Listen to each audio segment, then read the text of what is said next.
Hello, everyone, and welcome to tonight's school committee meeting. Daryl, can you lead us in the Pledge of Allegiance, please? Pledge allegiance to the flag of the United States of America, and to the republic for which it stands, one nation, under God, indivisible, with liberty and justice for all.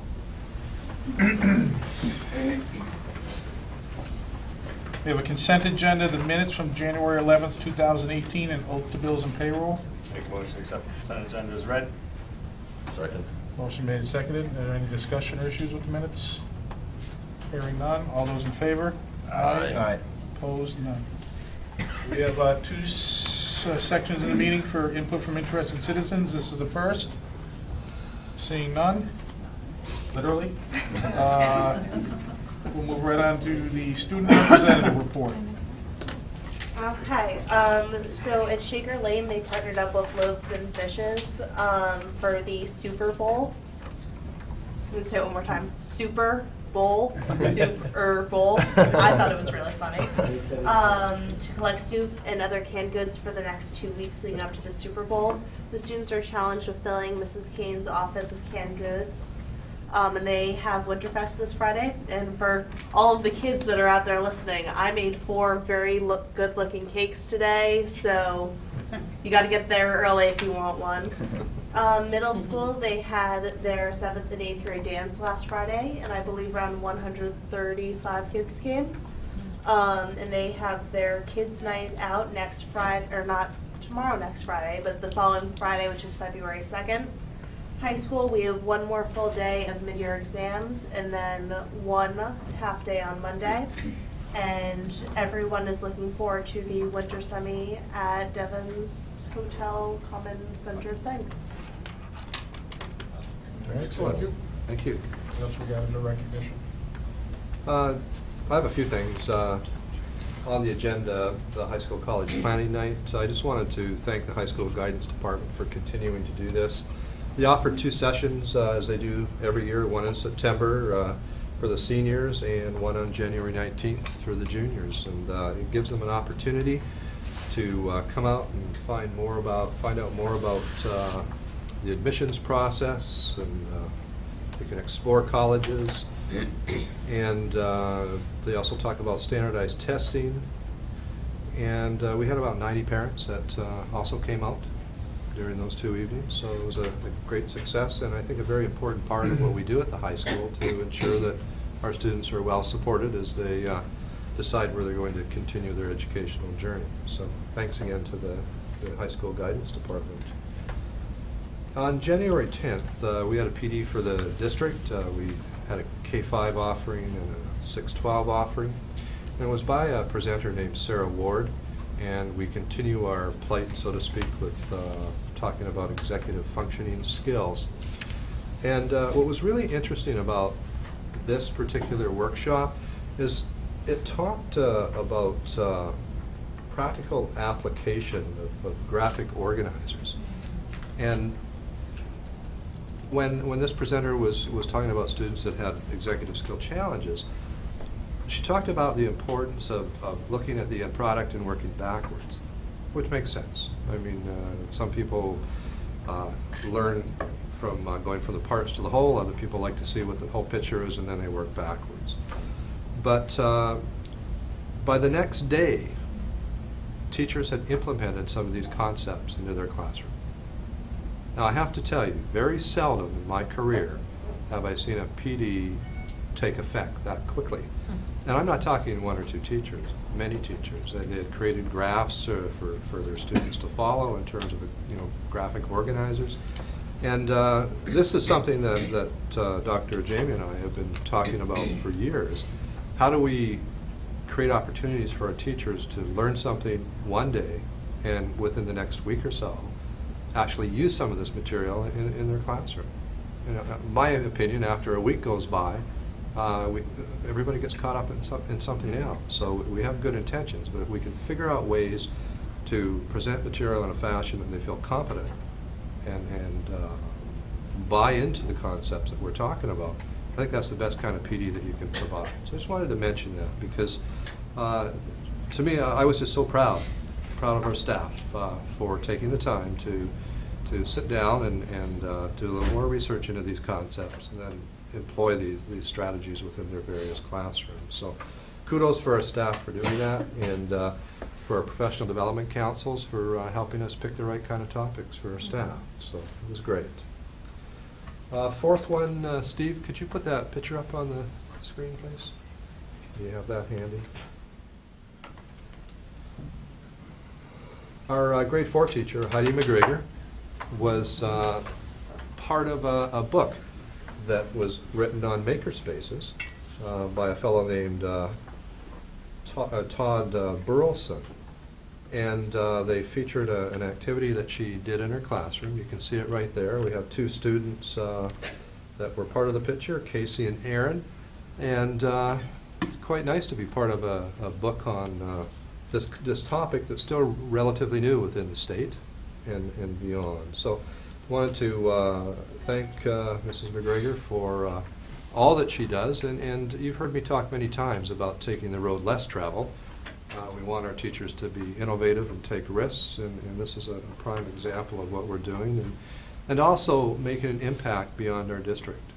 And to have one of our teachers featured in a book specifically about technology and how it can improve or enhance student learning experiences is certainly quite rewarding to me as a superintendent. It makes me very proud. So wanted to bring that to your attention as well. And that is it. Thank you. Okay, great. Thank you. All right, we have a couple of presentations tonight. The first one was deferred from the last meeting. It's the NWEA math assessment update from Dr. Vivian.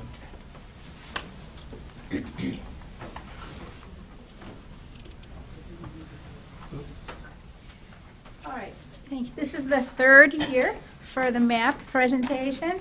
MAP has grown. It's now called MAP Growth, too. I'll go to the second slide.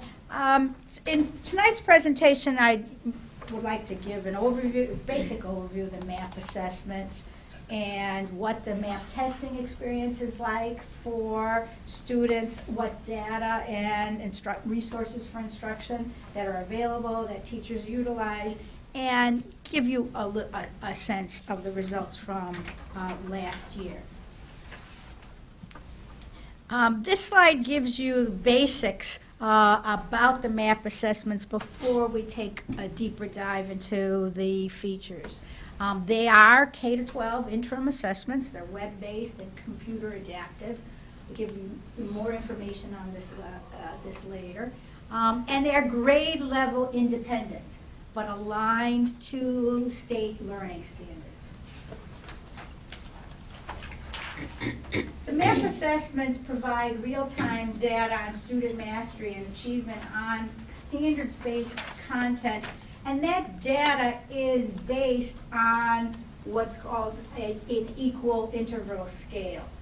And based on the adaptive nature of the test, we're able to identify the instructional level for each student independent or outside of the grade band, and this helps target and identify what students know and are able to do.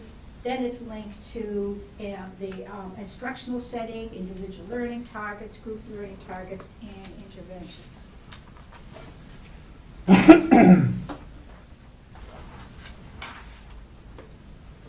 Within our district, the test can be taken on a computer, Chromebook, or iPad. Again, I have mentioned since we began implementing the MAP assessments that the type of scheduling we have for the administration of these MAP assessments could not have happened without the support of the school committee and the community in supporting the availability of Chromebooks and computers and iPads for our students. The MAP test for primary grades is different than the MAP test that goes grades 3 through 8 because there's audio instruction in the reading to support non-readers. It's an untimed assessment. Usually students take 45 to 60 minutes to complete the test, and testing accommodations are provided when appropriate. I mentioned that important feature of this computer adaptive dynamic and how the tests are dynamically built. At the outset of a test, the student sits down and the computer gives one prompt, a grade level baseline question. And so the student answers them, and then based on the difficulty of the subsequent test items, that changes based on the student's response. If the student answers correctly, the questions become more difficult. If the student answers incorrectly, the questions become easier. The students are not expected to get every answer correct. This dynamic feature then gives every single student the same opportunity to succeed and maintain a positive attitude towards testing. The high achieving student will be challenged, will experience not getting all the answers right in a low stakes environment, and the struggling learner who may have become quickly frustrated and not try, continues to be engaged, and we're able to get a better sense of that student's learning. So being dynamically built on the achievement level of students provides us with accurate and reliable information for every student. As I mentioned, the MAP testing in Littleton, there is a MAP test for the primary grades. We have reading and math, and the MAP growth tests at the grades 3 to 8. Again, reading and math, they are administered 3 times in the school year. We are now right in the middle of the winter administration. We will be shutting off the winter test administration February 9th. So we will have, pretty soon, we will be able to have comparisons between the fall administration and the winter administration. The next 2 slides give the components of the test. Some of the skill levels, are, they're similar and different based on the grade span. That's the components for math, and the next gives you the components for reading. This is a key slide and key images to understanding MAP and growth and the MAP testing. The MAP assessments measure student achievement and growth using a RIT scale. This RIT stands for the Roche unit, or Roche unit, depends on whether it's what country they're writing about. It's the last name is spelled differently, but just remember that image of a ruler. The RIT scale is an equal interval scale, just like a ruler, like feet and inches, which allow comparisons. The RIT scores range from about 100 to 300. It becomes very abstract, but just keep in mind that equal interval scale. And the next thing to think about is that on that ruler, every single item on the MAP assessment is somewhere on the ruler based on the difficulty of the item. Now, these are the norms for the NWEA MAP growth test. These national norms provide contextualization for evaluating student results. It's compared to students at the same, even though, as I said, the test itself is independent of grade level, this gives us some idea of comparisons to students at the same grade level at different stages in the school year. And we're, we schedule those testing windows in order to be within those definable weeks of instruction. I just want to point out, take a look at grade 3. The beginning of the year, it's about, when the 180s, by the end, it's the 190s, and all the way by grade 8, it's 226 to 230. The numbers themselves aren't what's important. It's just that it's on an equal interval scale. When I talked about the RIT scale, the tests are like one long test. one continuum of skills. It's like a huge curriculum ruler. And that it orders the test questions and the test skills and concepts by achievement level, and they're aligned to state standards. This is one of the reports that teachers can go into. Every single teacher can go into what is a continuum of learning class view, and what it does is it puts the students in their classroom on that ruler, and it shows the learning standards that the students are able to master, and what it would be the next step to meeting their learning needs. So it translates, this continuum of learning translates the raw data from the student's assessment into actionable plans for instruction improvement. And that's why I like the image of the target. Many times in education, we use phrases over and over and over, and targeted instruction is a phrase we use, but this gives us an idea of how that is actualized, and how, using this continuum of learning, teachers are able to zero in and get a precise measure of student abilities. That targeted instruction in flexible yields, flexible student groupings, that target instruction, rather than guessing where the gaps are. And this is some of the things that we use, the MAP assessments, to guide student instruction for individual students and at the class level. At the district level, we utilize students for RTI placement, informed student placement in classes, and identify school level trends.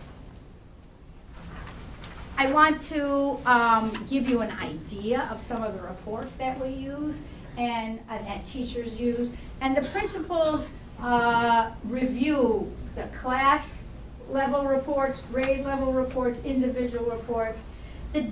Quite frankly, some of the district summary reports, that helicopter view, some of the district level reports are more useful than others, and I'll be talking about that later.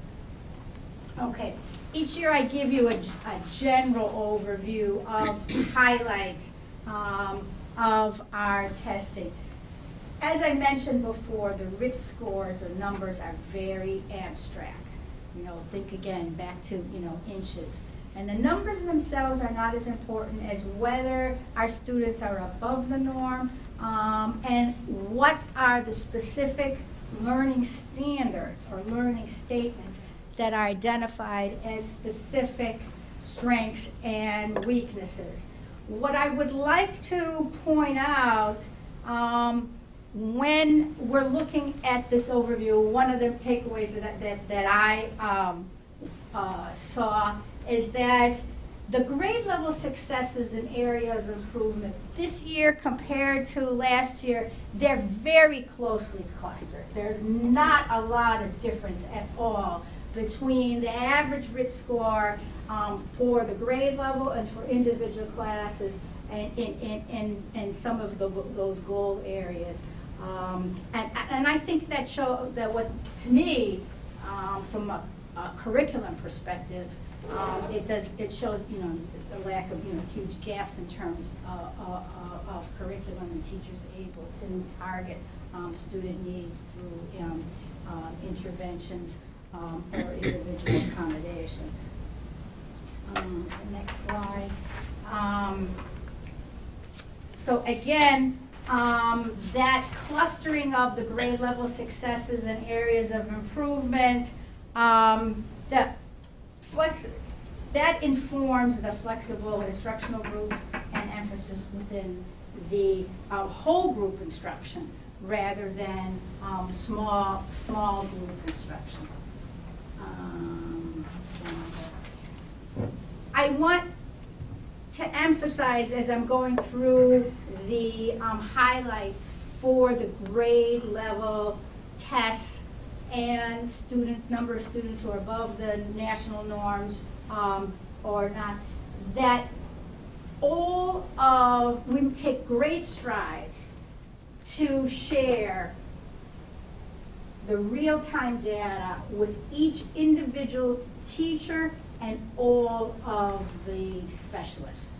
Our major thrust for our professional development, when I reported on the November professional development, was models for inclusion and ways to bolster the way that regular ed and special ed teachers work together. Every single specialist, special ed, ELL, reading intervention, has access to not only classroom level, but grade level scores. So they are able to see those patterns.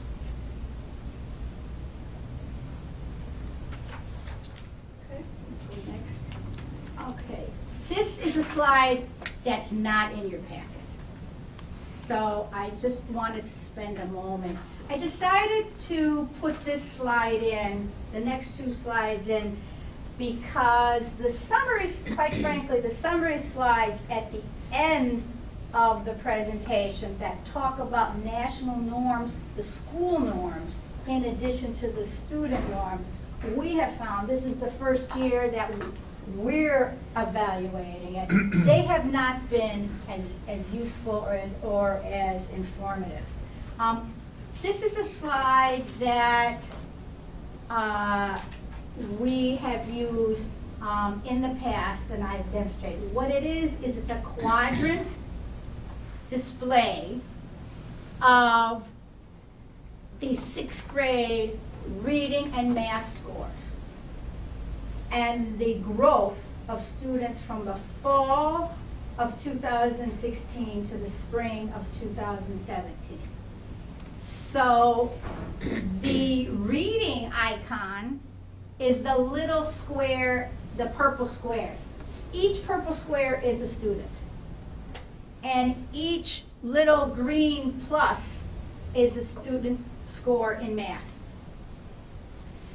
And how we've talked about student growth ranges in MCAS, the student growth ranges for math, over 50% of growth percentile, that's assumed to be high growth.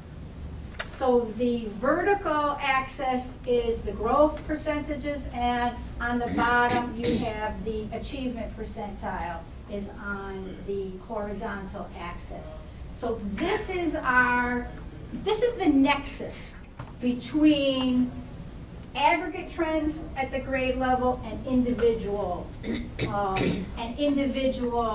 student achievement. And last year when we met with an NWEA consultant, Principal Temple and I and Russell Street math interventionists, we utilized these reports, and we felt that the value of these reports, again, as I said, is that nexus or that linking of individual achievement and how it yields a pattern for grade level trends.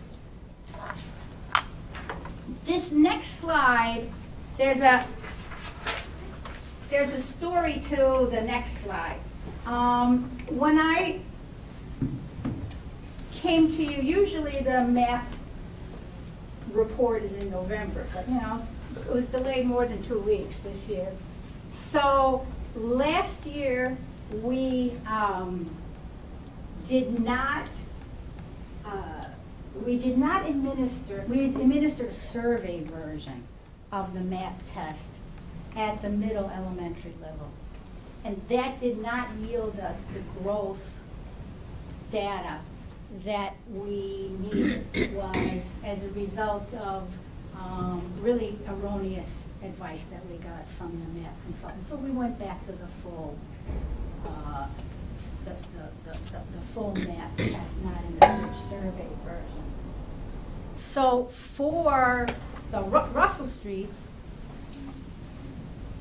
and for Shaker Lane, this quadrant achievement status and growth summary report is available for each classroom. And this is a grade 3 classroom.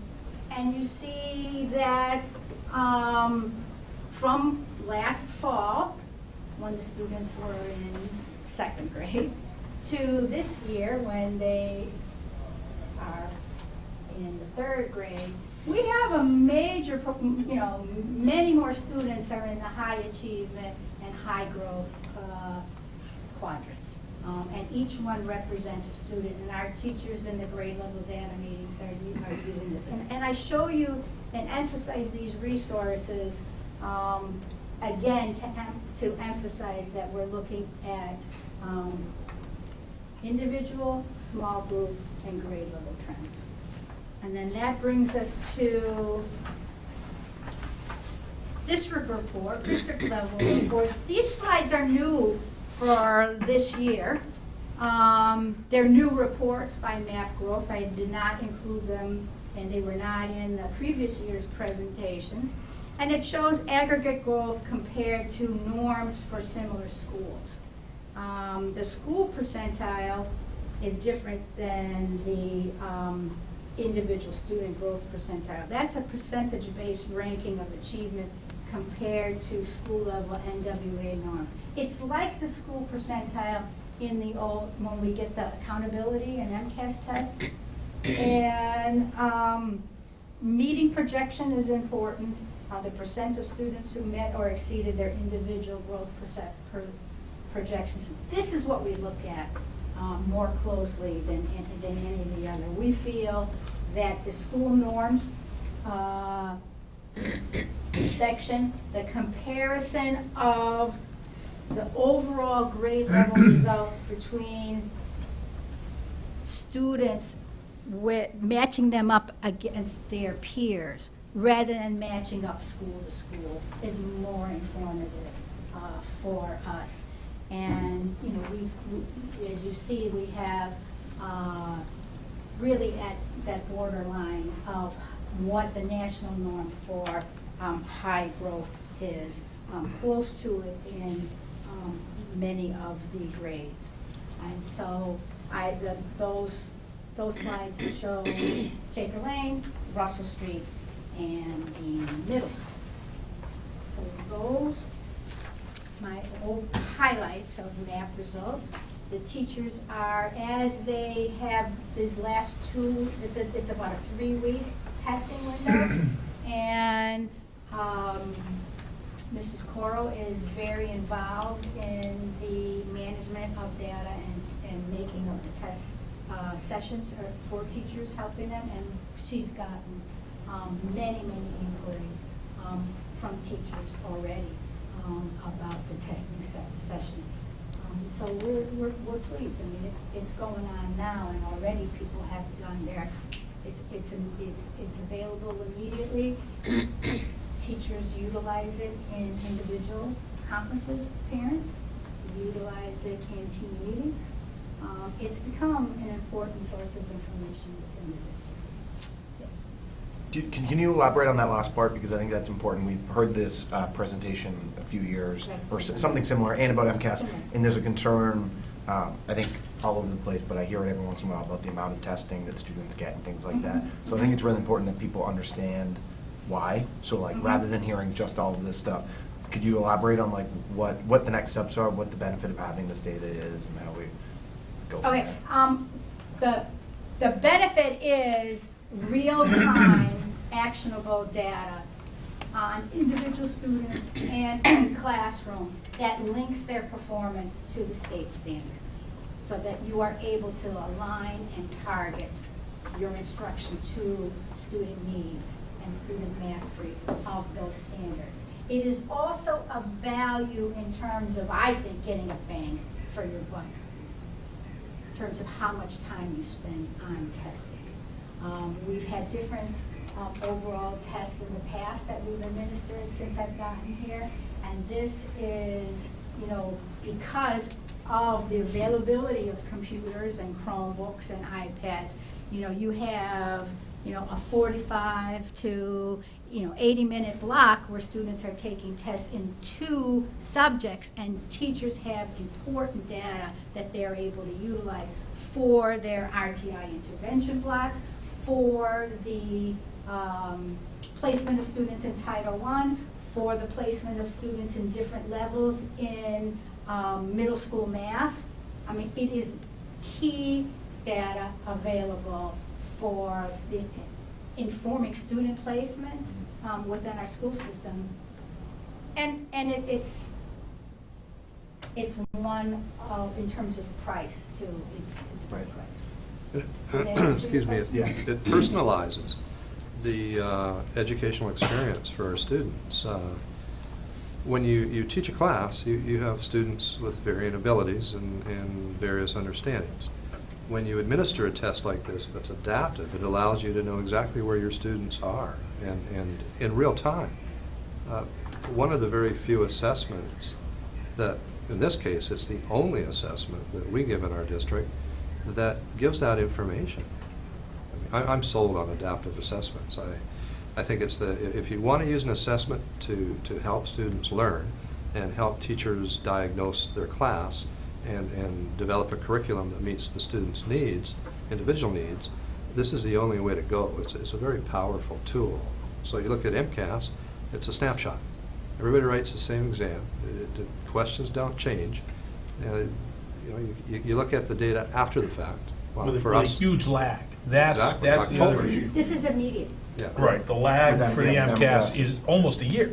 I Yeah. mean, before we actually get the information back and can try, and I stress the word try to use it to inform instruction, because I don't know that you truly can.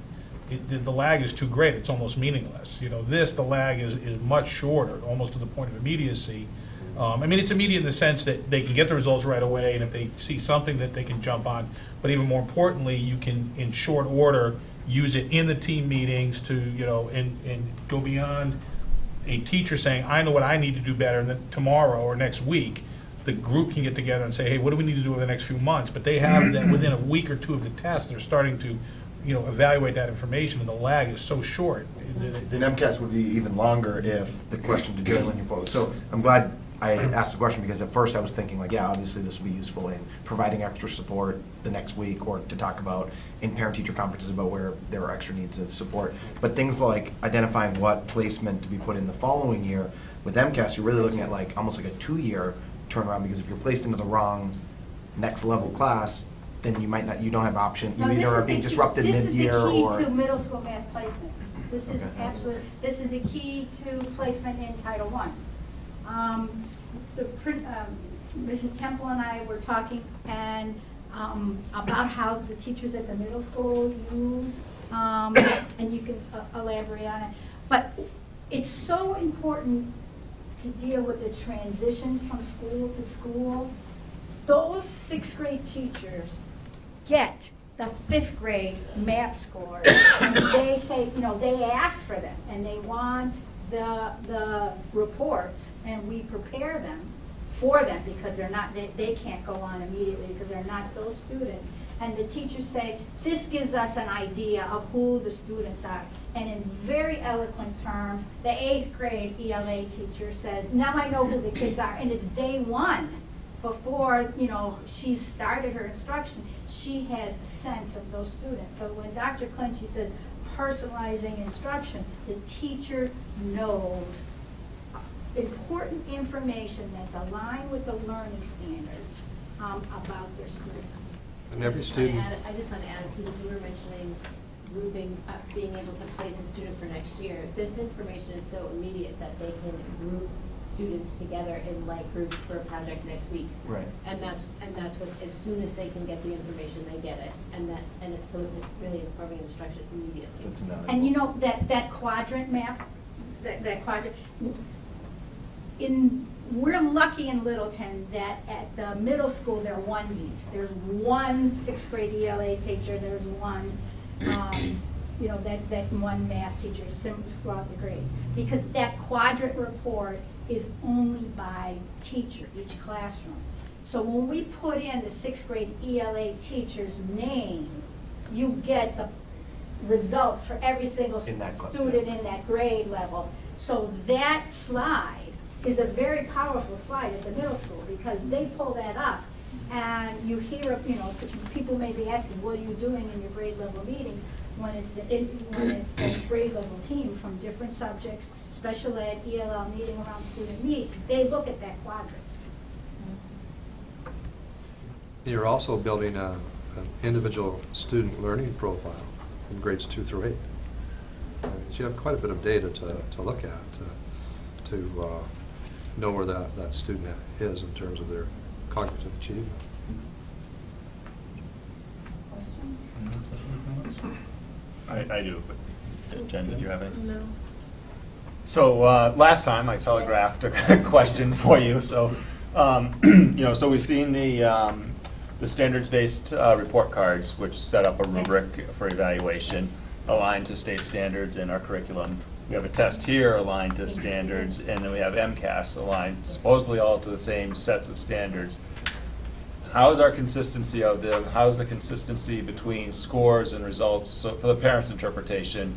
And then the last part of it is, I think in the MCAS presentation, we showed a dip in 3rd grade there, which is not really, looks like it's reflected in this Yeah, kind no, of it isn't. testing. So could you No, maybe it just isn't. talk about Okay. some of those pieces for us? Okay, we have, let me see. Yep. I want to talk about, I have one slide on the scale, on the number. If you could go to slide 13, the continuum of learning. To me, this is where the action is, and you just set it up, Daryl, when you said we have tests aligned to standards. This continuum of learning is like a big long ruler, and it's the standards by subject area or goal area, or numbers and operations in math, and it will show it from grade 1 to grade 12. And if you look at the learning standards, that's the area where that student is, and compare it to your MCAS results for any questions in that area. And the learning standards that are written in the report card, there is a shared understanding between the student, the parent, and the teacher. The standards are public and shared on what needs to be learned and what the student is able to master. That's to me, this is like item analysis. We spend a lot of time on item analysis for MCAS. This would be something similar. And if there were gaps in goal areas in math on the grade level trends, it would tell me and other instructional specialists that there may be gaps in our curriculum. The MAP scores themselves are not predictive of MCAS tests. And that was before. We found that and statewide that was the case prior to MCAS 2.0. And the reason why is that the MAP tests in reading and language use, they're multiple choice, there's not the writing component. So it's really the reading skills, the composition skills, the interpretive language skills that we look at, and the math skills are very, very targeted. So I think it just promotes a shared understanding and reinforcement of learning standards by grade level that students need to master. That would be my response to it. And MCAS is a test that sets a difficulty level for a mass of students. Whereas MAP, it doesn't set a difficulty level. It's dependent on the student's cognitive ability, and it will adjust to their cognitive ability as they take the assessment. So in terms of using an assessment that actually does something beyond giving a score, this is incredible. The state had an opportunity to go into measured progress as an assessment, which was an adaptive test, and they chose not to. And for I don't know why, various reasons, I guess they wanted a test that wasn't adaptive. They wanted a singleton assessment that would be able to to put students in various achievement blocks. So when you look at the first administration of the MCAS, as we said to you before, it was mirrored with NAEP results. So the difficulty level of that test was that 50% would pass and 50% wouldn't. It was a way to, I guess depends on one's philosophy, to take a look at a baseline and develop a more rigorous curriculum to meet the new standards that were set by the test. With the assumption, I'm going to emphasize the word assumption, that the tests are designed for the appropriate cognitive ability of the students that are writing the test in the various grade levels. And we saw that with the old MCAS grade 4 exam. That MCAS was offered for many, many years, and grade 4 had results that were lower, consistently lower, since the inception of the original MCAS exam.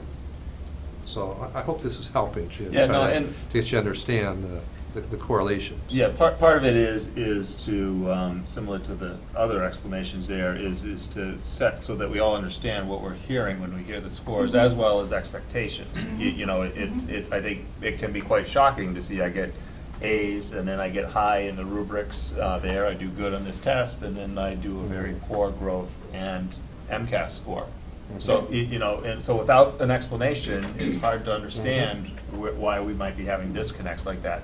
And then if there are real disconnects, what do we need to do in our curriculum? If and our anything. instruction? If any. If any. If anything. Type of thing there. Because those are the types of things that you would come away with after looking at various graphs or other types of things there, including your quadrant chart that you had there. 20, I think it's 20. You know, because you can also produce a very similar quadrant chart for the MCAS scores, Mhm. right? And there's a difference between that graphic Yes. and theirs. And again, it just brings the question, do we understand why they're different? Part of it is because of the purpose of the exam, the way the exams are administered.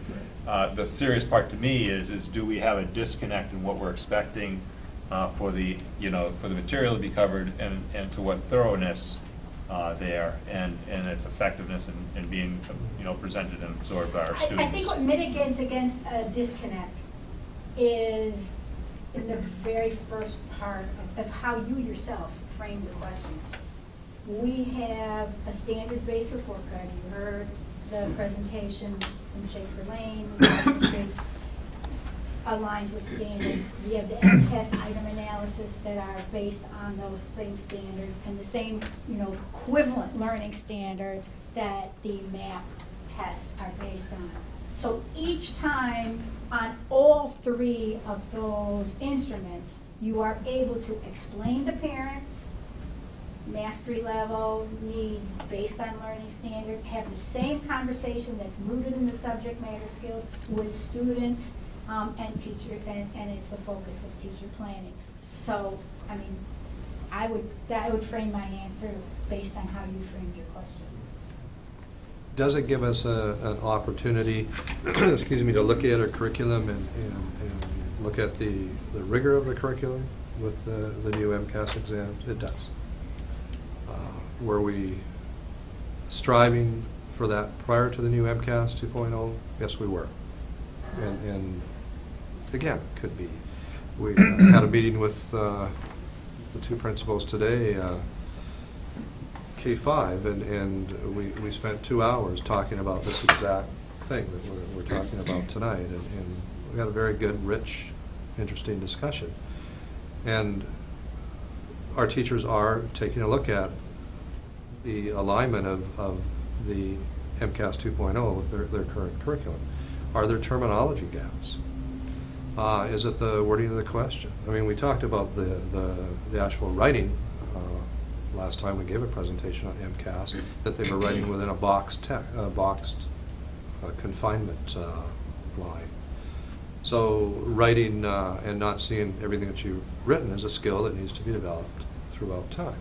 That's a big adjustment for our kids. We don't do that in our regular classes. We don't believe in that. But again, they have an exam, and I understand the limitations of exam design. But our students need to be able to become better at writing 3 or 4 lines and then having them disappear before their eyes and continue writing. And they can scroll back, but it's not the same as if you can see the whole page. So there's some exam writing strategies or adjustments that also need to be made. I think we're in a good spot right now, and considering it was the first year of administration, we had the grade 3 dip. It gives us a chance to take a look at our curriculum K through 3, which we're doing, and we've come up with a number of strategies to ensure that we're confident that our curriculum is going to develop the skill sets that our students need to be successful. We sent out, or I sent out more correctly, an article about 2 weeks ago on standardized testing and its ability in lower grades to depict success in higher grades. There was very little correlation, and it's a complex data line that you look at. And again, the important thing for us as a leadership team, and me as a superintendent, is that we're giving our students the cognitive rigor that they need to be successful, and that we're developing the whole child. And we can't forget the importance of, for lack of a better phrase, those soft skills that are as equally important as the cognitive skills that we're developing in our students. And that there's a balance that as we design our curricula and our lessons. And when I look at what's happened within this district and what's continuing to happen, our students are coming to school, they're happy, they're challenged, and they're developing a mindset that is understanding that learning is an iterative process. And they're also understanding the importance of being well-rounded, being empathetic. I mean, there's just so many things that we're doing, and I know you don't do this, but to evaluate or make your total impression of a school or a school district with one standardized exam would give you about 5% of the whole story of what we're trying to do to educate children. And remember, that exam is not a test of the curriculum. It's an exam of some standards that are within a curriculum. If I could add one more comment to your wondering about disconnects when it comes to addressing learning gaps or achievement gaps. When I emphasize that this data based on student achievement on the learning standards is shared by all of the teachers that instruct that child. So the regular ed teacher has it, the special ed teacher has it, the interventionist has it, the Title I has it, guidance has it, and so you don't have those separate silos of people working on individual worksheets or skills groups without it coming together and being directed towards the same learning targets. That's how I would say that you don't have a disconnect between the educators. No, thank you. Answer your Yeah, question? no, I just wanted, like I said, it's just to put it out there so that people understand how we're using this, what the correlation between the different pieces are, and then how we're using that to both guide the instruction, guide the students. And it's very smooth. The tech department is a tremendous help. Oh, I'm sorry. The tech department is a tremendous help, and when it came to testing of MCAS, on the first MCAS, computer-based MCAS, we had experience with the map. That was very helpful. Yeah, thank you. Thank you. I just have one more question. How prevalent is the map in other districts in Massachusetts? How many? I don't know that. I could find that out, but I don't know. I'd be interested to know at some point. Not I pressing, could contact. And if they don't use MAP, are there other, assessment tools similar to MAP that they might be availing themselves of? Not at that price. No, and not many have been developed. We're actually looking at it's not an assessment, it's an adaptive teaching strategy that is software developed for math grades K to 5, and very impressive what they're coming out with. But there are not a lot of exams that have been developed by companies that are adaptive in nature and that tie into the various, well, in this case, the national core standards. And you have to remember that each state has tweaked them a bit, so they've taken that opportunity to align with each state's standards. Just curious. But that is a good question. We should probably do a search. When we first implemented this, there weren't that many. You would find more in New Hampshire, maybe in Maine. But, I'll call the rep. Okay, just curious. Thank you. good question, Daryl, about the testing types. That's interesting. All right, for our next presentation this evening, we'll be as efficient as we were in the first one. Geraldine, thank you. That was a lot of material covered in about 22 minutes. Very Thank you for impressive. timing me. I was wondering about the time. I don't need to ask now. All You're a gonna little, give me a complex. all a little. No, thanks. That's good. I was going to ask Bettina because I asked her to, and I wouldn't have known until tomorrow. But now I know real-time data. I should have said that. No, I'm glad you did. That's right. Of course, my question took. Exactly. Thank you. Are you sure this time? So our second presentation is on our Vision 2020 plan. And as all of you know, we're midway through. And when we designed the plan, we stated at that time that it was a green print. And to do what was right, we needed to take time to review how well the strategic plan was accomplishing what it was set out to do. And that is actualize the vision of the school district. And you don't actualize a vision in 5 or 10 years. It's something that you continually strive for. So we started the process this summer with a summer retreat. We spent half a day and brought in our elementary curriculum council members and our secondary curriculum council members and the leadership team. And we started to take a look at the strategic plan, every component of it, and ask the following questions. Is it doing what we want it to do to accomplish our vision? Is this something that has become embedded in the culture and doesn't need to be documented anymore? Or is for some reason what we thought we wanted to do when we first embarked upon this journey not relevant anymore? And that's how we approached the review of the plan. We were able to get through the first 3 standards, and then we brought them back together in the fall to take a look at the last 2. So in September, the Admin Council took the time to take a look at all the input for standards 1 to 3 and complete a draft of 1 to 3 and circulate it to make sure that we were on target with what was said.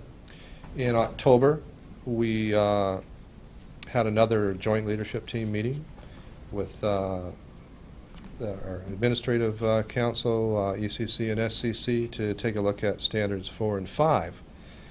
And then October through December, we collected input from school staffs and school councils. There were many opportunities for people to take a look at the plan. I was not pleasantly surprised. It was an expectation I was hoping for, that when we finished the review, we were on target. And we made some tweaks to the plan, which we should. That's what green prints are all about. So Jerry Lynn will be taking a look at the first 2 standards, and you have it in your package. The items that are highlighted in yellow were either reworded or added to bring clarity to the plan and take into account anything that we felt was missed. You have to remember that it's a general umbrella. We don't want to be too specific in a strategic plan because our schools need to have that flexibility to take those broad-based statements and make them work for themselves and the students in their respective schools. So it won't be to the detail that an SIP, a school improvement program, would be. Our 5 standards are still applicable and are helping us achieve or move closer to our vision. Standard 1, curriculum and instruction and assessment. Standard 2, professional development.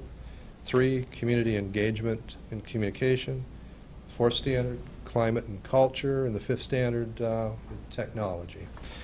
On that note, I'm going to invite Dr. Jamian back up to the mic and have her go through standards 1 and 2. Nice to see you again. And begin.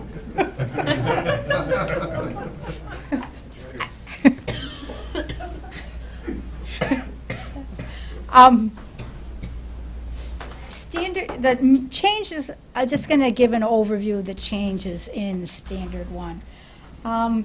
Under Goal 1, we put in language that reflected an emphasis we see throughout the district on interdisciplinary and cross-curricular learning experience, the development of 21st century skill sets and research skills. That's there, but we wanted actually to have it, explicit within the document. Then if you turn to the next page, in terms of effective, the instruction part of curriculum instruction and assessment, in Goal 4, we wanted to talk about something that is very prevalent within our district, and that is instructional practices that support not only the academic achievement, but the social and emotional skills of diverse learners. And so the language, highlighted language under Goal 4 represents that. Then when you start looking at Standard 2, professional development, that standard had the most extensive revisions. And I'm actually proud of the revisions. I mean, it's an area I oversee, but I'm very pleased that we have made a number of changes. Under Goal 1, the elements under Goal 1, we wanted to explicitly describe what the PDCs do, and then the tuition reimbursement program is an important part of this comprehensive PD, supported by the community and the school committee. And the summary report on staff participation in the tuition reimbursement program, that is a report that we put out to the school committee and the community every year, and it's an important part of the PD opportunities within our district, and we felt it was important to have that reflected there. Under Goal 2, the partnerships with higher education and professional organizations, the highlighted language emphasized that this is to, you were okay. It's the middle of, it's the top of page 4. So you go up a little more. You'll be all right. A little bit. Right there. Okay, so that shows it's expanded learning opportunities for staff and students, just emphasizing that.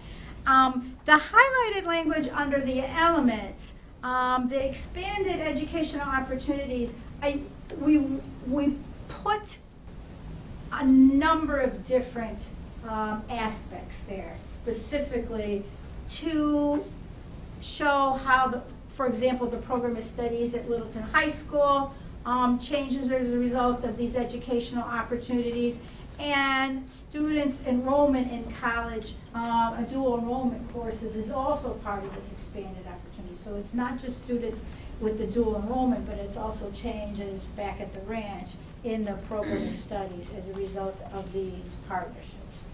Goal 3 is the goal and the elements that had the most extensive revision. Prior to this, we were just talking about the induction and mentoring program. And what we wanted to emphasize, and something that we're continuing to work towards, have always worked towards, but want to specifically emphasize that we want to continue not only the implementation of the educator evaluation system, the induction and mentoring program, but we want to offer professional development programs that support educators' completion of licensure requirements. Last year, the theme in the fall for the November PD was professional development experiences, that meet licensure requirements for education of students with special needs. So we take that very seriously, and we wanted to put that out there. And then the district-wide indicators of success reflect those expanded those elements. So that's what I would have explained for those two. Do you want? Excellent. Have questions on the first two? Does anybody have any questions on the first two standards?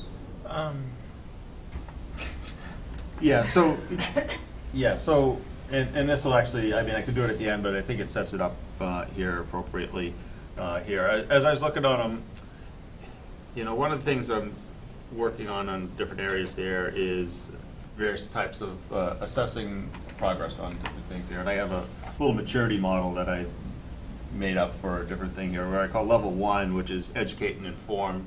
Level 2 is like a compliance set of metrics, and then level 3 is effectiveness measures there. And in a way, we have a blend of those in some of them here. And I think the one that stood out there, yeah, I think it was like under Standard 2, Goal 1. If we go to the indicators of success, you know,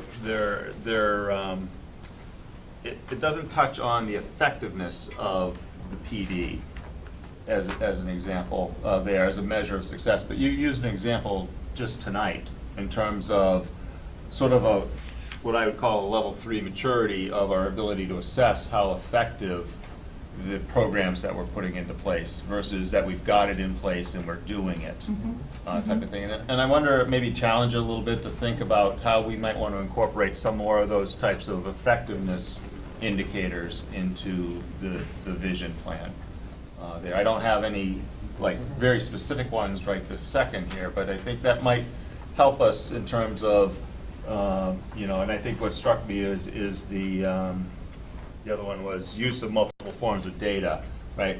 We're doing that, right? So that's not really an indicator of success anymore. It's really those next levels of what are we doing with that data that would say that this is an effective program and it's actually helping us push forward. Use it down one If more I, level. if I could just, in my response to your comment, build on what Dr. Clenchey said, that the school improvement plans flow from these goal areas. And when at the administrative retreat, throughout the process, the members of the leadership team had not only the old district strategic plan, Vision 2020, but also their school level plans. And so I would submit that you would have more of those action steps and results oriented, that level 3 that you're talking about,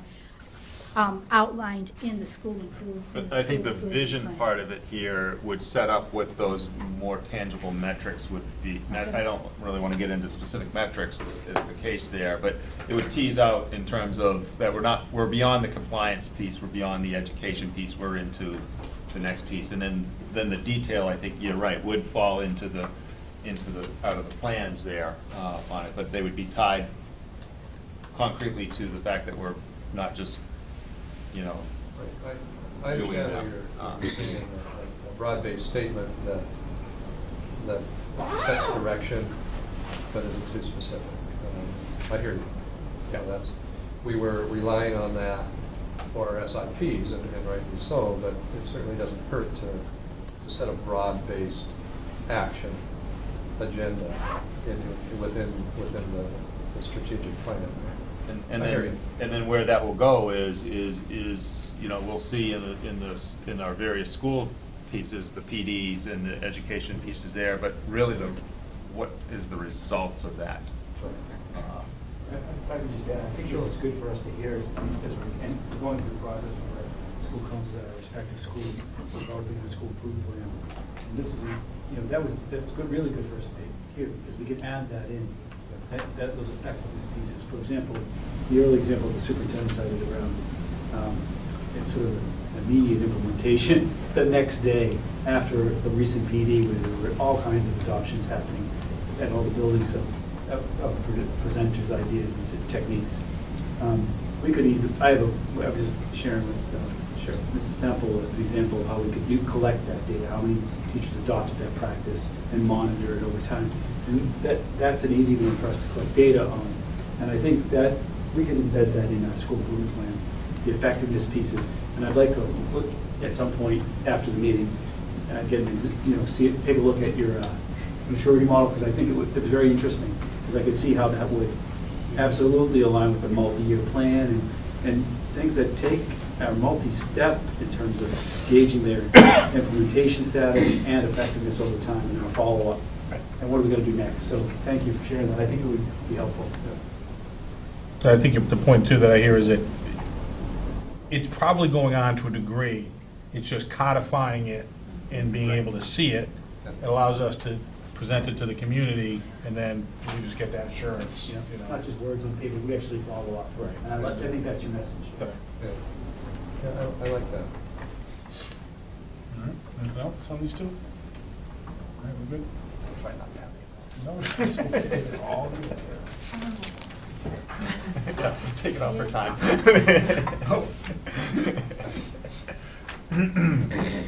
So I have the last three standards.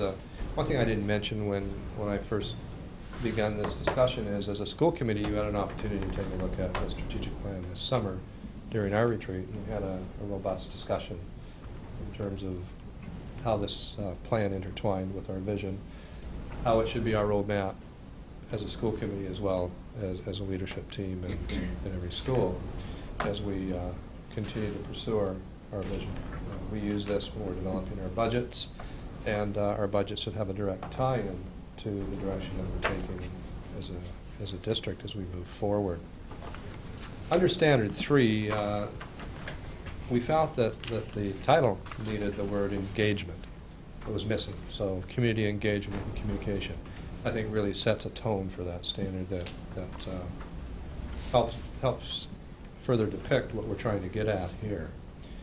And that's an easy one for me. That was the only change in Standard 3.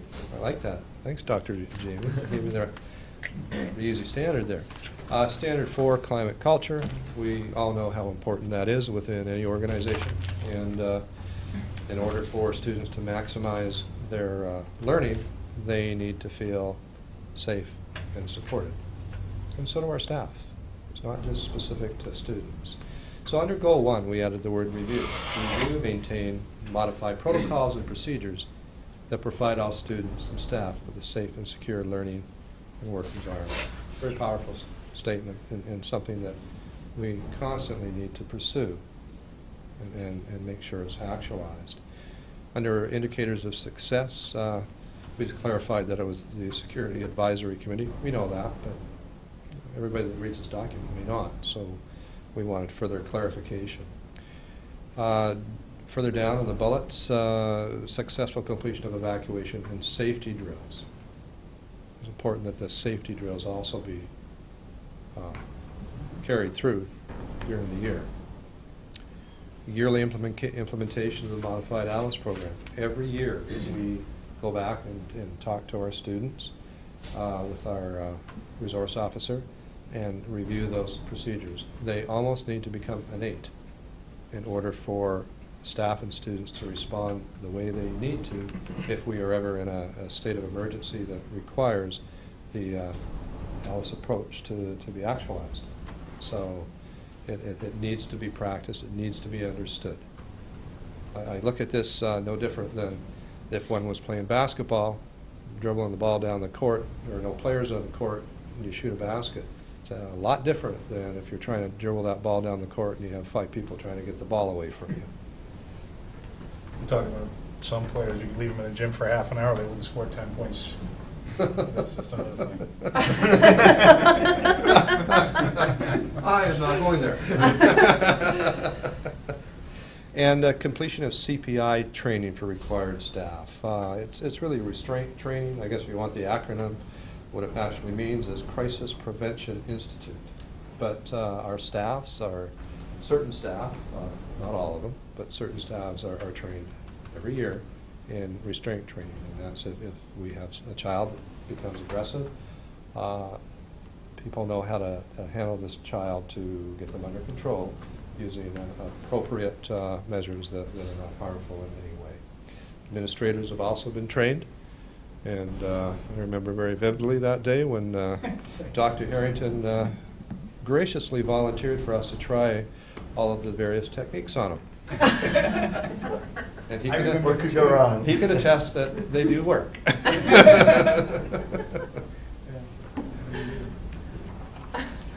I'd love to get an update on that later. We should have taken a video. Goal 2, we added and support student wellness. We thought that was an important addition. So ensure the district and schools are free from discrimination and harassment and support student wellness. Under the elements, third bullet, provide and promote programs and services for students and staff that are welcoming, inclusive, supportive, and safe.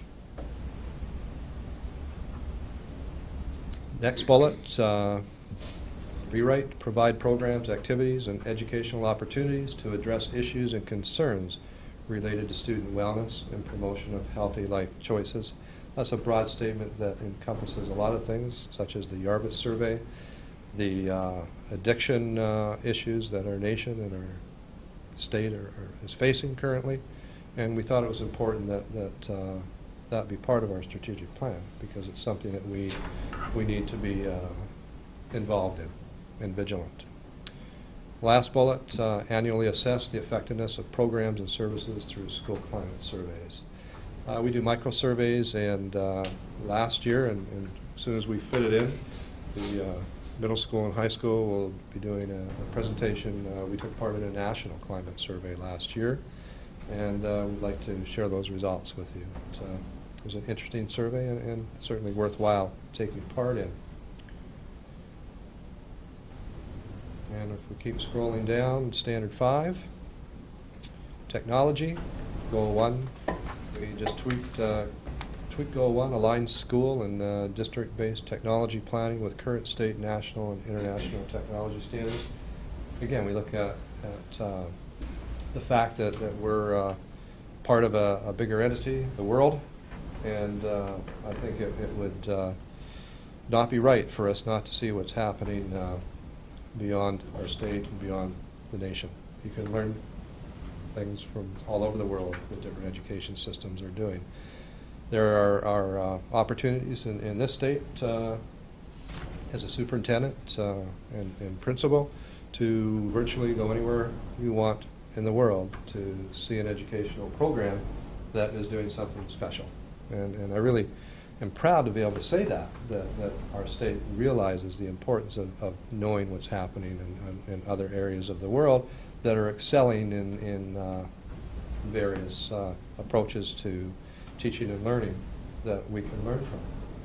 Doesn't mean their cultures are the same, but you can always bring something back.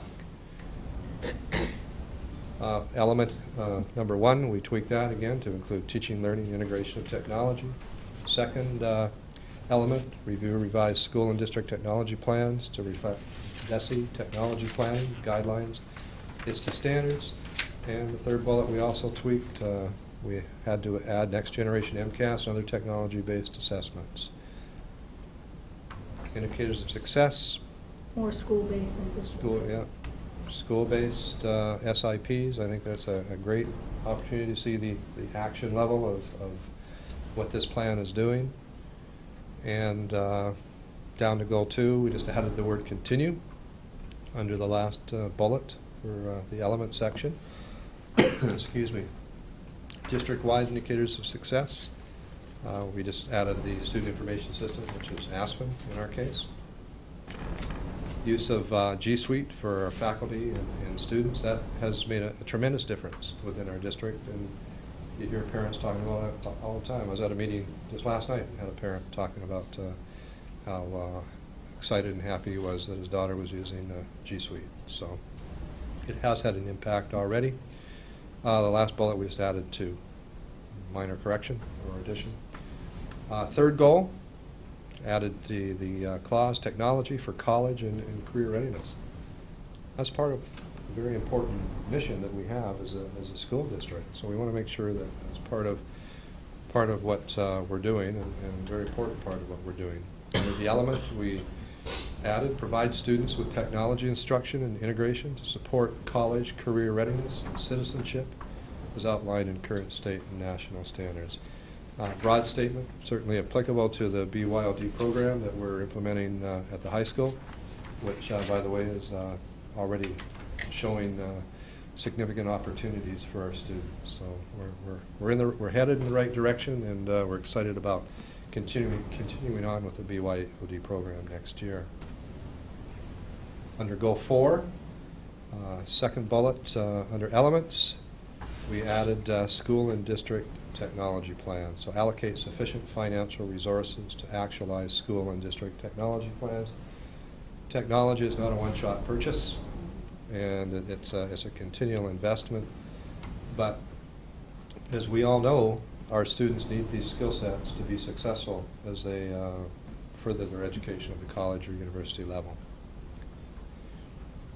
This plan also ties into a schematic that we developed 2 years ago titled Connections or Meaningful Connections of Major Initiatives in our district. That's in our district report every year. Every teacher has a copy of that.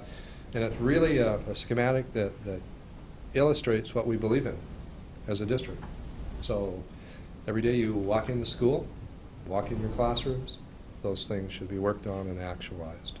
And it's just really a schematic version of the strategic plan. When teachers develop their individual goals, administrators develop their individual goals, superintendent develops his goals, we link them to SIPs and the strategic plan. The schools, we're linking them just to the SIPs, and I've requested that we need to keep this document alive. In order to do that, we need opportunities for our teachers to be looking at it. And one way of doing that is having them link not only to the SIP, but to linking their goals to the Vision 2020 plan. That will make a difference and keep those conversations going. As a superintendent, I request my administrators to talk about the strategic plan continuously with their staff, their school councils, and that should be part of what we do. It is really, truly our mission to accomplish our vision. Questions on those last 3 goals?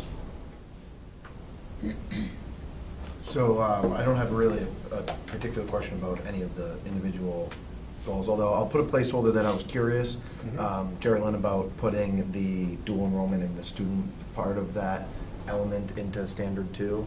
I'm not really worth the question, but I was just curious about whether or not that belonged in a standard that was primarily devoted to instructional delivery or something like that versus professional development. Something to think for another time. But I appreciate, Kelly, at the end of that what you brought in about like how this is actualized and what this document is used for going forward. I see that all the time where strategic plans or strategic goals and things like that get dusty on a bookshelf. So I appreciate that this is that the SIPs are being linked to this and goals are being linked to this as well. The question here, though, is what's the process for looking at this document? So I don't believe it's an annual. Not looking at it, refreshing it. Is there an annualized process, or is it based on when it's identified that we need to? When the principals are doing their SIPs, when teachers are taking a look at goals, that's when we're really looking at our strategic plan. I mean, we should be using it every day, and that's the purpose of the schematic. Sure. When we look at this document as a whole, the goals that we pursue should be linked to the document. And there may be occasions where that's not the case, and then we need to make a decision as to whether this is just a unique interest and is it worthy or warranted to be part of our strategic plan or not. So it's something that's talked about at the administrative level a lot. Some of what I just mentioned about having teachers link their goals to this will help keeping it alive. Okay. It's like any other document. You're right. If you don't use it and think about it, it disappears out of sight. It doesn't take long. And I think one of the biggest challenges of a strategic plan is, first of all, designing it so that the people who implement the plan have ownership in it. One of the biggest flaws of strategic planning, and I've been doing strategic plans since 1988, was that we had lots of wonderful input from a bunch of stakeholders, but what was lacking is sufficient input and understanding from our teachers. Right. So we'd have this wonderful document, and having our staff not have the ownership and true understanding, because they were only a small part of that process, to be able to go in and embrace it and actualize the plan. Very quickly I realized that after my first strategic plan, and started to change the process, and it evolved into what we have here today in terms of process, to make a plan that's meaningful and something that will be actualized throughout time. That's awesome. If I can just make a suggestion, I think Jerry Lynn, is your point about the first question? No. Oh, all right.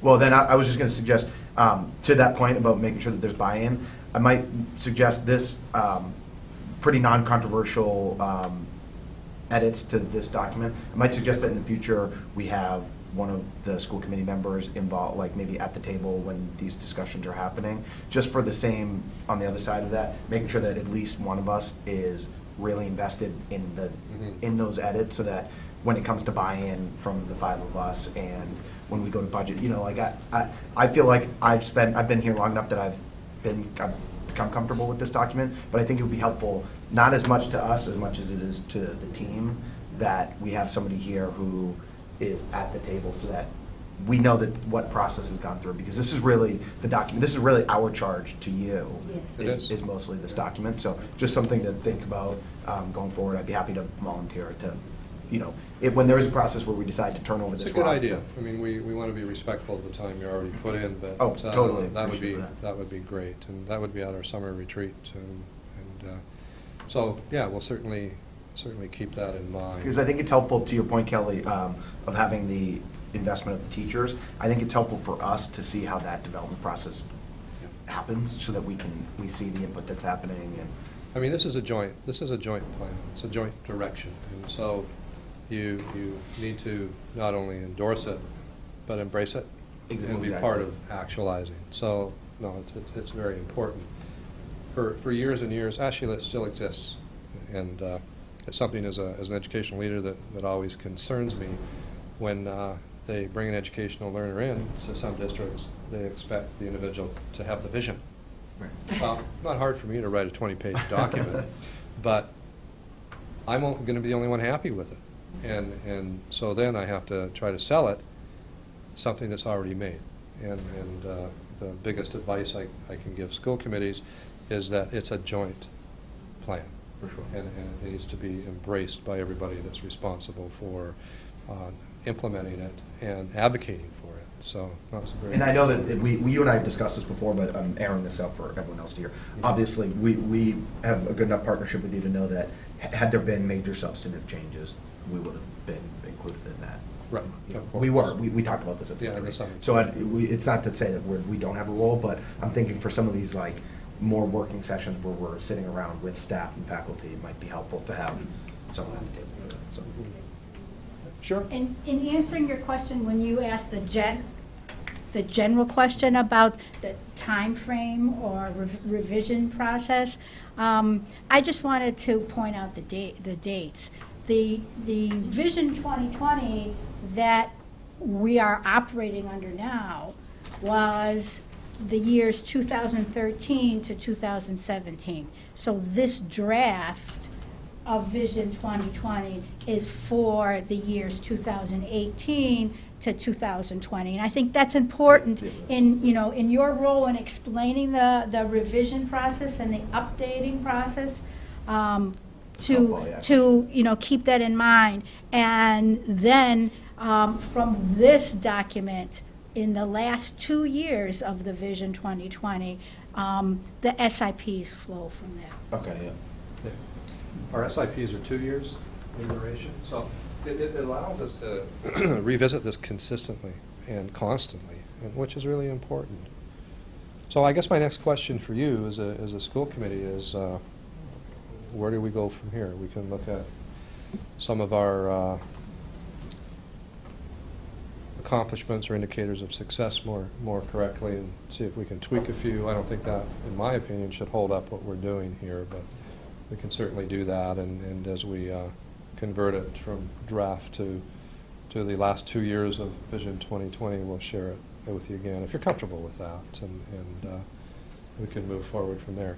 I did have a conversation with the leadership team and kept bouncing it back and forth myself in terms of, we spent all this time reviewing it, and we jump it up to 2025, and in the end, I just felt that it was a Vision 2020 plan. We need some finality, so that's why we kept it at 2020 rather than 2025. So. And I think that's consistent with the changes you've made. Had you started from scratch and rebuilt it from the engine out, I would have said maybe push it out, but since it looks like you're making sort of on the fly adjustments to this current plan, I think that is totally fine. And in all fairness, when we embark upon that journey, I don't envision the standards changing. I envision some of the goals and the intricate details changing as we move forward. I mean, indication of success is when you change those statements or perhaps get rid of them because they're inculcated into the culture of the organization. So, Mr. Chairman, what do you think? Thoughts? I'm fine with, like what I see there, and, and relative to the things I was talking about there, it's mainly to push your thinking in terms of, as continually advance the concepts here. I don't need to see those in there before going forward. I would say, think about that as you're finalizing the draft. Yeah. Yeah, I think the consensus is that, it's a good effort. It's obvious you guys have put a lot of thought and effort into it, and you're touching on not just the important things that are covered in here, but the process. And you've explained the process very well. And frankly, I'm more invested in the process than the actual outcomes anyway. If we have a good process and there is investment across the board with all the stakeholders, the outcomes will take care of themselves. That's the whole idea of having this kind of document. You don't necessarily have to worry about the outcomes anymore. You want to make sure you look at them and make sure we hit those milestones and the goals. But I'm confident that we're on a good track. So I would just say stay the course and keep us posted. I do think, I am happy, I know a lot of times people think that the symbolic vote, I'd be happy to do that if you thought it would be helpful, or, if it meant anything to have sort of a vote to Yeah, I think renew that's a the good idea. Vision 2020. Yeah. So, Yeah, that'd be great. Sounds good. So I'm comfortable. I would normally suggest, like I said, if this was a more comprehensive change, that maybe we wait a week, but I think we've all had time to review this. So if everyone's okay with it, I'll make a motion to adopt the revised Vision 2020 for LPS. Thank you. And I'll second the motion. Okay. Very good. Any further discussion? Thank you. Hearing none. All those in favor? Aye. Opposed? None. All right, thank you. Thank you. All right, we have some new business. Director of People and Personnel Services. Seems a little early for me to do this, but since we wanted to get out early and take a look at the landscape for a new personnel people services director, I wanted to just take this opportunity to publicly thank Dr. Detweiler for the 5 years that she's been with us and at the helm of our special education program and a variety of other programs, including guidance and nurses, et cetera. And I have immensely enjoyed working with Dr. Detweiler during this time.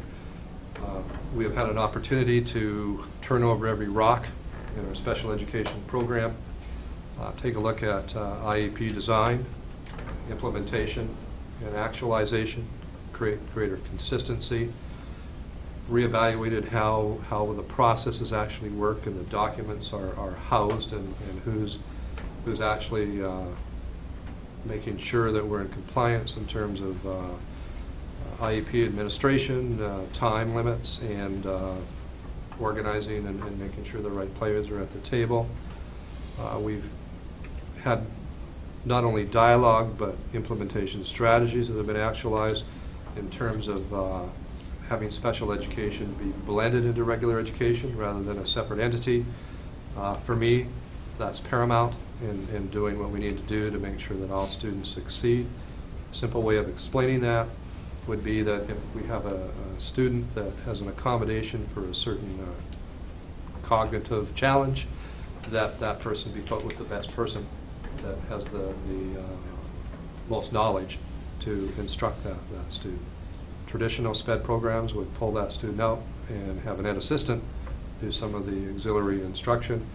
Nothing wrong with that, but most of the instruction should be administered or given by somebody with the experience and the training and credentials. So I think we've come a long way in that area. We've brought in programs to our district, which I'm very proud of, and so is Rita. Our objective as leaders is we want students to stay within our community if possible. That's our first choice, and that's many parents' first choice. So we've enhanced that opportunity within our district and have built programs with minimal cost to the district compared to what it would cost us if we would have continued to send those students out of district. And I'm not talking about peanuts here. I'm talking about $750,000 or over $1 million that we've avoided in cost for the benefit of the student. It had nothing to do with saving money. It had everything to do with making sure that our students were connected to their community. So I'm very proud of that. One of Rita's greatest strengths that I've admired, one of her many strengths, but this is one of the greatest ones for me that is so clear, is her ability to go into conflictual, emotional situations and create a calm and have everybody sitting down and dialoguing about what's best for that child. That's not easy. And Rita, I have to tell you, I don't think I've said this to you before, I'm going to say it tonight, out of all the special ed directors I've worked with, you're the best I've ever seen in that area. And it's a very important component of the job. So, and I guess in summary, Rita, we've been very fortunate to have you for the last 5 years. You've helped us move our district forward and grow beyond your areas that have been assigned to you. And we want to wish you the very best as you have an opportunity to slow down and reassess what you want to do in the next phase of your journey. And I hate to tell you this, but I don't think you're going to be sitting on a beach or in a canoe full time. I think you're going to be consulting somewhere. Just I have a suspicion. So thank you very much, Rita. Thank you. Thank you very much. I just want to reiterate that I agree with everything that Dr. Clenchey said, but Dr. Detweiler will be with us till the end of the school That's year. right. I'm working. And, That's right. and the reason that we're announcing it now is so that we can start on the search process. Right. And I appreciate the timing that you're taking advantage of.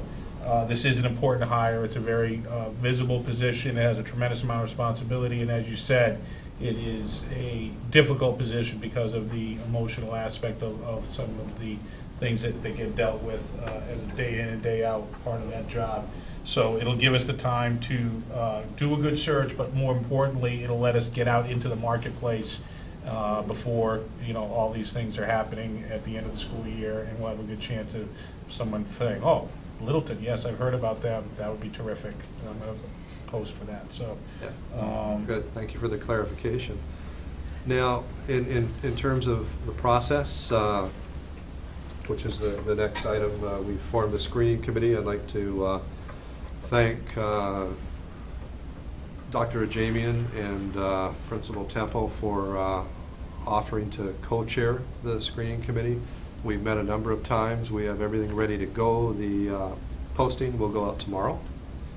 And before I even go into that, the composition of the screening committee, we've created I think a great membership to the screening committee throughout time.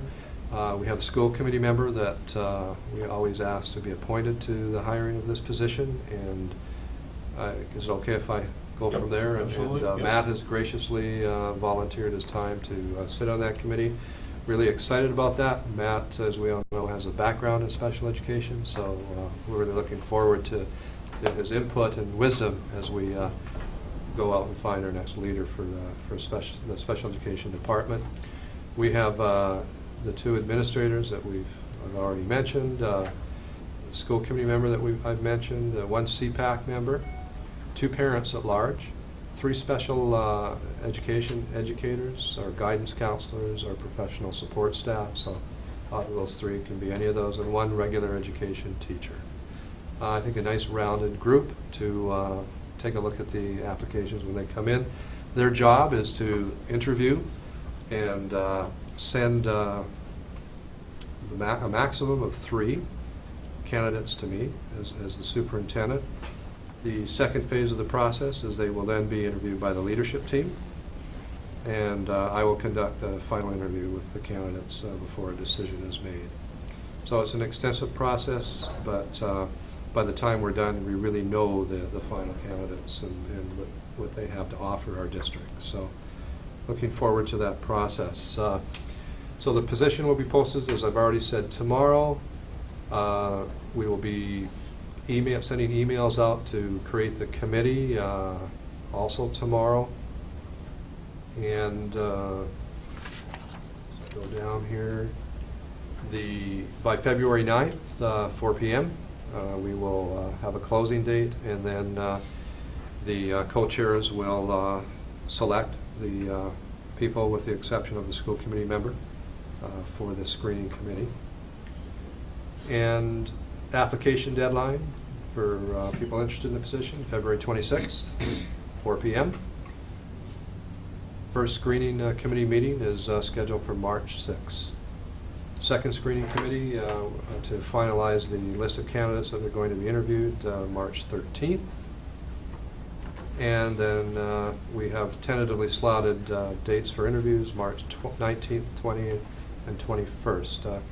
It's important that when we develop a block of time to interview, that there's a short period of time, short as possible, without having a process that isn't as pure as it should be, in terms of making sure that people on this committee have an opportunity to remember everything they've learned about the candidates, and not too much time has elapsed between the next round of interviews. So that will allow this to happen.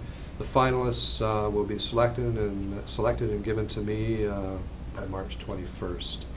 And then I will arrange times to be determined for the leadership team to interview the top 3 candidates. Do we anticipate a potential hire day where there'll be some overlap before the end of the school year? We really want that. It really depends on the successful candidate, where they're coming from. But we would prefer that if necessary, and Rita doesn't throw her cell phone in the water.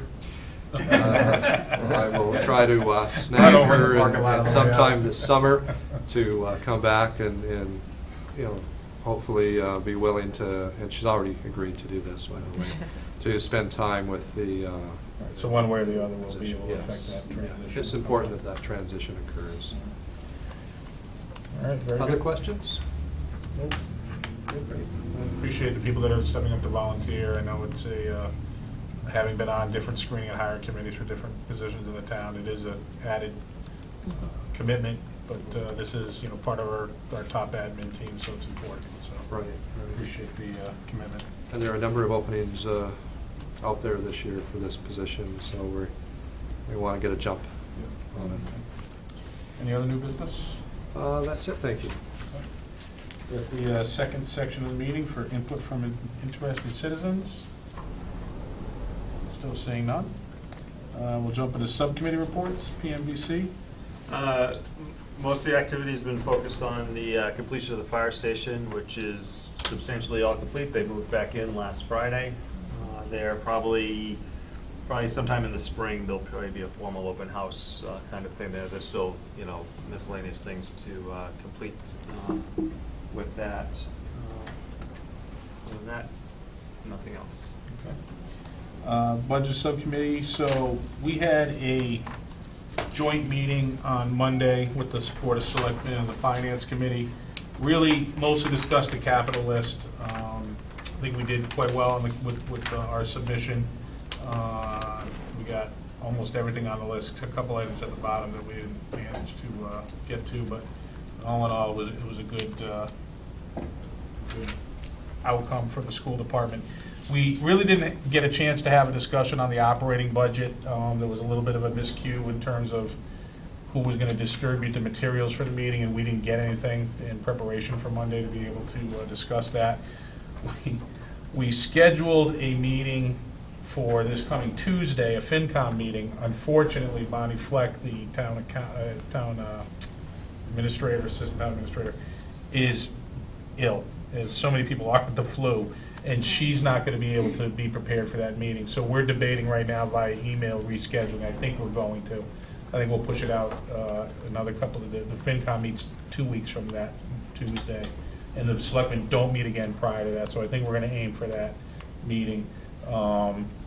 The only thing that I have to say about the operating budget is, there's some debate on the extent of the initial deficit that we see between what all of the town departments are submitting for requests of increase in funding and what the town currently sees available in funding, which is typical. We've never had a budget first come out that there wasn't some deficit. And a lot of it is just based on the fact that we're all being very conservative in our assumptions. So it's not earth-shattering news that there's a deficit. I think at the meeting in 2 weeks, we will have a more detailed discussion on exactly what number we should be using for the school department submission for the initial budget request, that level service budget number that we're talking about. And then from there, we'll, as a working group, the FinCom, Board of Selectmen, and the school committee will be able to make some determinations about what are our strategies for closing that deficit, and yet still making sure that all the departments get as close to what they have requested as they possibly can get. So, other than a little bit of a delay in meeting, the process is unfolding the way it typically does, and we'll go from there. All right. All right, that's it for Budget Subcommittee. Policy Subcommittee? Nothing new on Okay. All right, I don't think we need an executive session tonight. No. Any other business? I will entertain a motion to adjourn. Motion to adjourn. Second. All those in favor? Aye. Awesome. Thank you, everybody. Thank you, LCTV. See you in a couple of weeks.